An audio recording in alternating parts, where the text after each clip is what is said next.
The night was thick with darkness, and the only companion I had was the eerie glow of my car's dashboard. I was driving alone on a deserted stretch of highway that cut through the heart of a dense forest. The trees loomed over the road like twisted sentinels, their branches reaching out like skeletal fingers eager to snatch any unsuspecting traveler. I glanced at the clock. It was past midnight. I had lost track of time as the repetitiveness of the road hypnotized me. The hum of the engine and the rhythmic thud of the tires against the pavement, the only sounds in the otherwise silent night.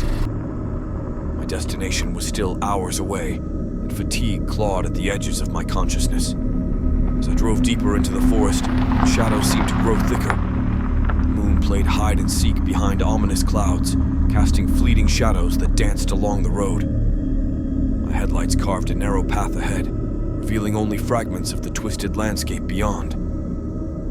Unease settled in my stomach, a subtle knot of discomfort that refused to dissipate. I switched on the radio, hoping for a distraction. The static crackled before a faint voice emerged, distorted and haunting. Caution. Beware. Forest at night. Never alone.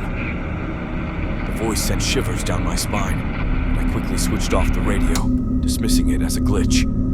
But the words lingered, putting an unsettling feeling into my mind.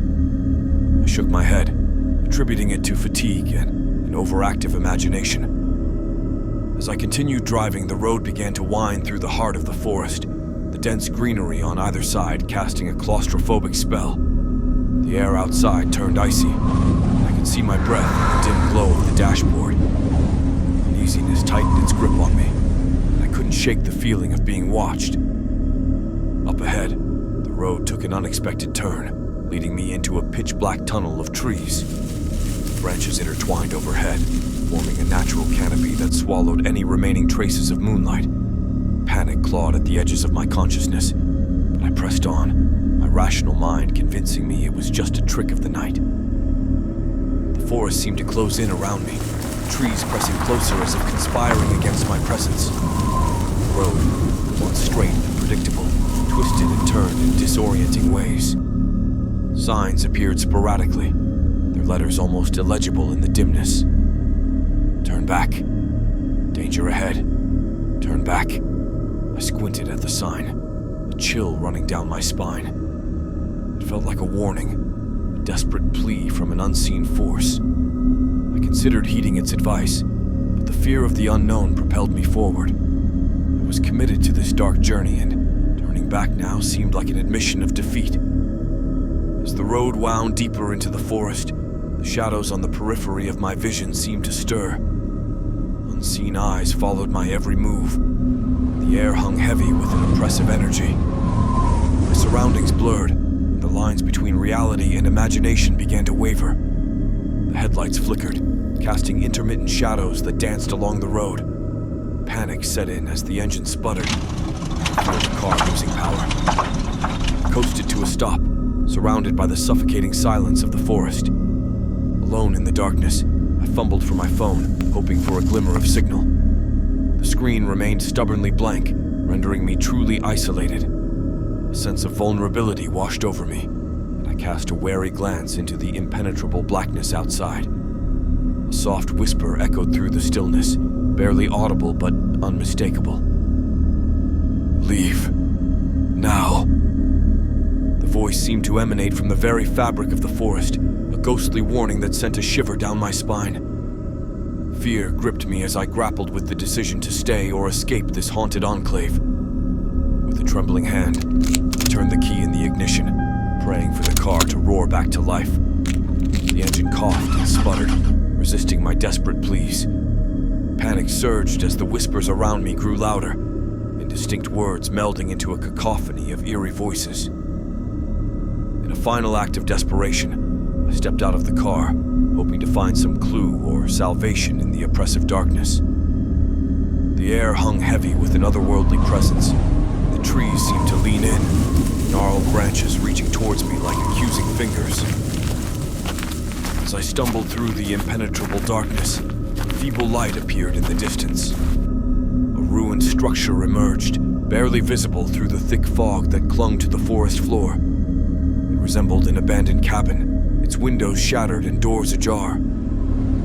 The air grew colder as I approached the decrepit cabin, and a putrid stench assaulted my senses. The interior was cloaked in shadows, broken furniture, and decaying remnants of a forgotten past scattered across the floor. Something whispered in the corners, unseen figures darting out of sight as I turned my head. With fear, I ventured deeper into the cabin, drawn towards a flickering light at the end of a narrow hallway. The feeble glow emanated from a room, its door ajar. As I pushed it open, a sickly, sweet odor overwhelmed me. The room was adorned with tattered remnants of what once might have been furniture. In the center, a flickering candle cast eerie shadows on the walls. My eyes fixated on an old, tattered photograph on a rotting wooden table. A family frozen in time, their faces obscured by time and decay. A sudden gust of wind extinguished the candle, plunging the room into darkness. Panic surged through my veins as I fumbled for my phone, desperate for any source of light. The pale glow illuminated the room, revealing the figures in the photograph. Their eyes, hollow and void of life, seemed to pierce through the veil of time. The whispers returned, a chorus of tormented souls urging me to flee. A voice, stronger than the rest, resonated in my mind. "Release us. Free us from this eternal night." The walls seemed to close in, the air thickening with the anguish of trapped spirits. I stumbled backward, colliding with the remnants of a decaying wardrobe. In the dim light, I noticed a trapdoor on the floor, its edges marked with symbols I couldn't comprehend. With trembling hands, I pried the trapdoor open, revealing a yawning abyss beneath. A staircase descended into the blackness, and an otherworldly glow emanated from below. The whispers grew more insistent, urging me to descend into the heart of the forest's secrets. Against my better judgment, I descended into the abyss, each step echoing with a haunting resonance. The glow intensified as I reached the bottom, revealing an underground chamber adorned with ancient symbols and flickering torches. In the center of the chamber, an ethereal figure materialized, a ghostly presence cloaked in the shadows of the forest. Its eyes, deep pools of sorrow, met mine as it spoke. "Release us, traveler, for we are bound by the curse of this forsaken land. Only through your sacrifice can we find peace." Dread gripped my heart as the realization set in. The forest, haunted by the souls of the past, sought release through my very existence. The air grew thick with anticipation, and the walls seemed to pulse with the heartbeat of a forgotten nightmare. In that dim chamber, surrounded by the echoes of the past, I faced an impossible choice: to succumb to the ancient curse, or defy the darkness that clung to the heart of the forest. The whispers intensified, urging me to decide my fate. As the first light of dawn approached, casting a feeble glow through the chamber, I made my choice. With a defiant spirit, I turned away from the ghostly figure and went up the staircase, leaving the haunted depths behind. The forest outside stood silent, the twisted trees looming overhead like silent sentinels. The first rays of sunlight pierced through the dense canopy, banishing the shadows that clung to the night. I stumbled back to my car, the weight of the forest's secrets still heavy on my shoulders. As I drove away from that haunted stretch of highway, the echoes of the forest's whispers lingered in the recesses of my mind. The scars of that night would forever mark my soul, a testament to the thin veil between the living and the forgotten. The road stretched ahead, winding through the waking world, leaving the secrets of the forest to slumber in the darkness once more.